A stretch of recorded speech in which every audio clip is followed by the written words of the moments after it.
Shalom, Kal Halal, Yahweh Bashem Yahweh Shai Bahashem Makakwadash, double honors to the elder apostles and other bishops of Great Millstone, even the elders that came before them that taught us this truth. Shalom and salutations to all the brothers that push the word in truth and in sincerity of the hopeful elect tabernacle of David. And the elder Yahshua, shalom and salutations to you all. This is a WW3 Daily Update, and I'm going to try to keep this real quick. This just came up. You got your boy Dougie Doug here. Oh, Dougie Fresh, 3 hours ago.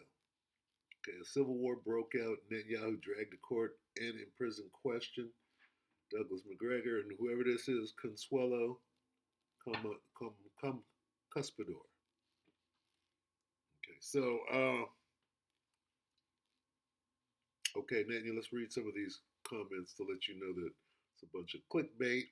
Okay, Netanyahu wasn't. So, I mean, what do you believe about anything that's being said about the war? This is war and rumors of war.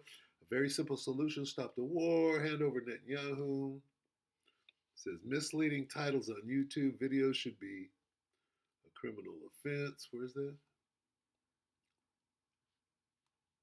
Post should be taken down by YouTube. 6 replies. Let's see. Let's look at them. They should be taken down a criminal offense. That's stupid. I can respect people who think the police are the answer to everything. I definitely agree with you. Please report it. Okay. I agree with you. I detest it when some of these podcasters put up these clickbait titles. Okay. Who's missing for me? Who? Hey, look up there. Pterodactyl. Okay. Just reported as misinformation on YouTube. How we wish this was true. Says Douglas is highly informed Douglas is highly informed person, and I always enjoy his talks as I am an Iranian. Everything he says is 100% true. I get excited to see that there are people in the USA who have delved deep into the core issue of USA and Israel aggression. But thank you. Okay, so how did they look at this? People don't deserve this. Kindest greetings. Da, da, da, da. Us Americans. Okay, so is it true or not? Viva Iran. They're licking Iran. Majority of us. Okay, so is this true information? Some people tone down their criticism because they don't. Okay, so they're coming to the rescue. No, we don't. Us hate. Nobody's hate. What? We don't. Us. Nobody's hate. What our government has been doing for Israel. Da, da, da. Okay, so Dougie has got it wrong. The Mossad agents lied most of the Iranian people. Your headline is clickbait, is BS clickbait. Says he's in handcuffs. First 5 minutes. Okay, now this is what I want to. This is what I want to focus on. Your headline is BS clickbait. Says he's in handcuffs. That's on the thumbnail. Says he's in handcuffs, and first 5 seconds says BB visiting the White House. This is what I want to see if it's true or not, because they're immediately going to say, and this is Doug saying that this guy just visited the White House. Why do we not know about that, or am I the only one that doesn't? So let's see. Let's go here. In Slovakia, coming around. I'm kind of rambling already. Sirach 5 and 15. Be not ignorant of anything in a great matter or small. Okay, and always know what what this devil is up to. Let's get 2 Corinthians right away. 2 Cor 2 and 11. Where is it? Boom.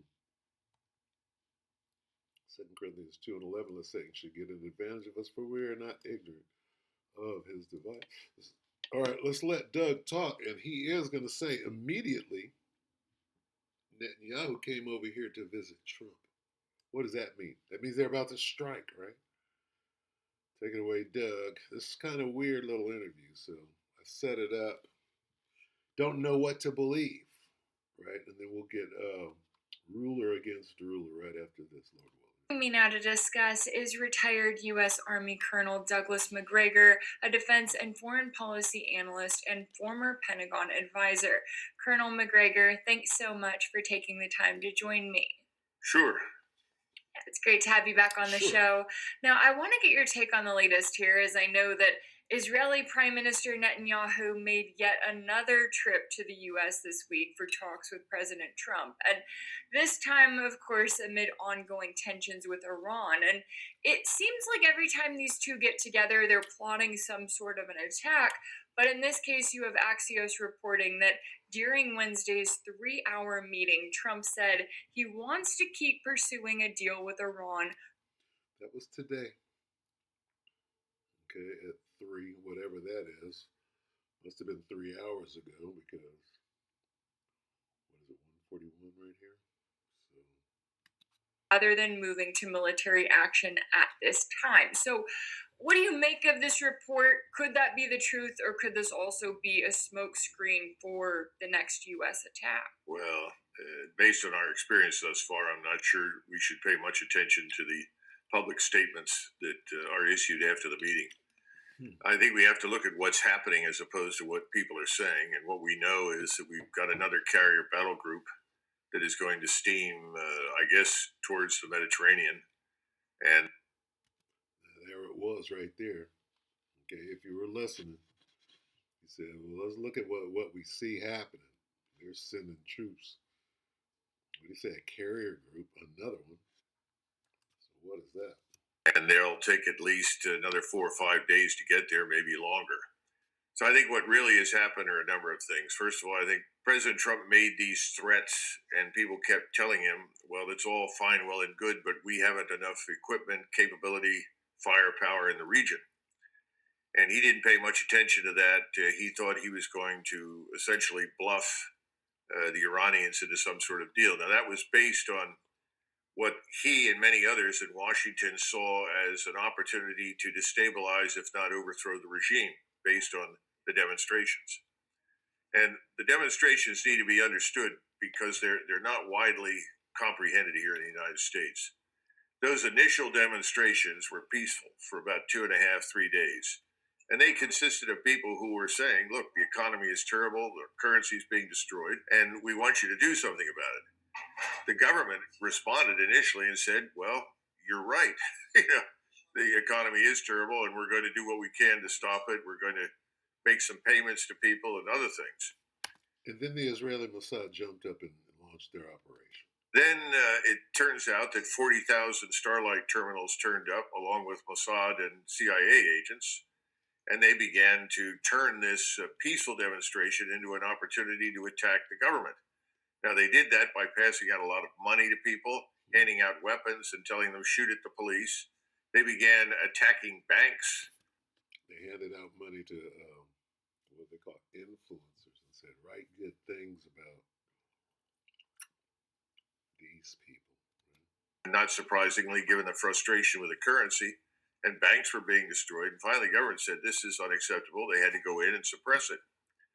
And people say, well, they were too harsh. They shouldn't have done this, that, or the next thing. Keep in mind that when you think you're on the precipice of war, as this government does, you can't afford disruption in the streets on the scale that it was developing. And so they acted very strongly to suppress it. They didn't kill 10,000 or 15,000 people. That's an exaggeration, probably more like 3,500. They did put 3, 4, 5, 6,000 people in jail, and that number increased over time. But they did what they had to do to hold the government together, hold the society together. And I think what you've got now is a realization of two things. We're not going to change very much in terms of the way we govern ourselves in Iran until this war is over. And that's the war with the United States and Israel. Secondly, when the war ends, I think we're going to see change in Iran, more profound change than we've seen to this point. Yeah, they're gonna weed the Mossad out of the fabric of the. Right? What do you think is going on here? Same thing. But beyond that, I think it's a mistake to assume, which is one of the key assumptions, that if we bomb the Iranians, they'll be terribly grateful for being bombed and instantly rise up to remove their government and welcome us with open arms. No, I don't think that's going to happen. So then the second part is we don't have enough firepower in the region to do much. And I think probably the chairman of the Joint Chiefs, who is someone Trump trusts, obviously. After all, he was, I guess, on the board of the hedge fund run by Kushner's brother. So there's a tie there, and I think he told him in no stark terms. Look, Mr. President, we need more firepower, need more time. We are still flying a lot of things into the theater. We have assembled a lot of equipment, a lot of capability. I think this is going to go forward. I don't think that President Trump can simply say, "That's it, I'm not doing it." If he did that, he'd be in a lot of trouble with the people that put him in the White House. Who knows what the consequences could be for him? There are people out there suggesting that more information about him in particular could be released as a result of the Epstein files. Who knows? But the bottom line is, I don't see how he walks away from this. So I think we are going to witness an air offensive or an air campaign against Iran. And why? Well, first of all, the Iranians can't give up their ballistic missile arsenal, and that's what the Israelis want. They're not satisfied with reduced enrichment. They want no enrichment whatsoever. In other words, no evidence for any kind of nuclear work at all, and they want to get rid of the ballistic missiles, or at least create a situation where whatever Iran has can't reach Israel. This is not going to happen. And then they want, of course, obedience to the order that says, you will not cooperate with other Shiites in the region against us. Under those circumstances, unless we're willing to stand up and cry, wolf, and say, oh, we're sorry, we didn't really mean it, which I don't think is going to happen, we're going to see this happen. Land it right there. We're going to see this happen. Doug is spitting fire. Okay, so, yeah, we're going to see it happen, all right.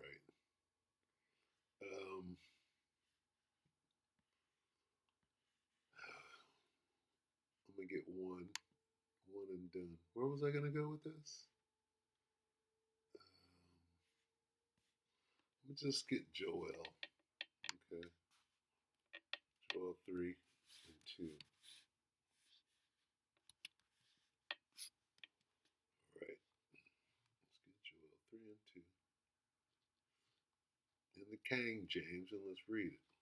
I also, the Most High, will gather all nations. What does that mean, all nations? And bring them down into the valley of Jehoshaphat, and will plead with them there. How and why? How? Okay. If we go here, we find out how. Let's read Joel 3 and 2 in the NLT. I will gather what? The armies of the world. Uh-oh. That changes it. Where are these people going? To the gathering, where them crows are flying around. Okay, did you see that? Okay. I will gather the armies of the world and those fowls of the earth. Right? Why? Because the judgment is happening over there. Okay? The armies of the world. That's what you see happening. Okay? The Northern Army. Why are they going over there? They're one of the armies being gathered. All right? Everybody's going over there. More countries are joining the war. Iraq just joined the war and pledged their allegiance to Iran. Right? Why? Because the Most High is gathering the armies of the world. Where? Into the Middle East right now. All right, including the Northern Army. All right, so, and that's good enough. We'll end it right there. Good assessment, Doug. More of the same.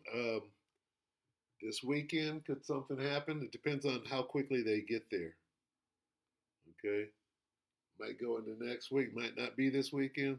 That's what we're looking at. He said they're sending another carrier group over there right now. What do we see them doing? We see them lying and sending more troops.